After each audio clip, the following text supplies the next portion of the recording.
In today's video, I'm going to teach you how to start over on Squarespace. If you've been working on a site and you're ready for a clean slate, maybe you want a new design direction or you just want to rebuild from scratch, the simplest way to start fresh is to create a brand new site from your account. This lets you experiment without touching your existing website, so your current content stays safe and online while you work on the new version. Begin on your site dashboard, the main screen you land on when you log into your current Squarespace site. Look to the bottom left corner and find the user icon, sometimes called the profile or account icon. It's small, so take a second to hover and make sure you've got the right one. Click that icon. This takes you out of your individual site and over to your account dashboard, which is the central place that lists all the websites you have access to under your login.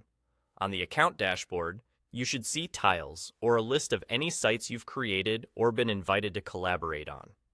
Your current site will be there, and if you've tried Squarespace before, you might see old trials as well. The key action here is at the top right. Click Create Website. That's the button that spins up a new, completely separate site. As soon as you click it, Squarespace begins a fresh project for you.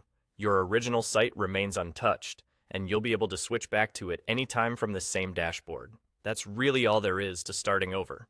By moving from your site dashboard to your account dashboard and selecting Create Website, you've created a clean environment where you can reimagine your layout, content, and structure without risk.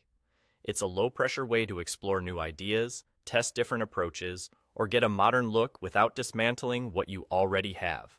A few helpful tips as you proceed. Remember that your new site is separate from your current one, so you can build at your own pace. Keep an eye on your account dashboard so you always know which site you're editing.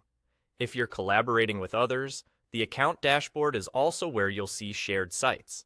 And if you're on a paid plan for your existing website, review your plan details before publishing the new site so you can manage billing and domains in a way that fits your workflow. That's it. Simple, safe, and clean. You've just started over on Squarespace the smart way.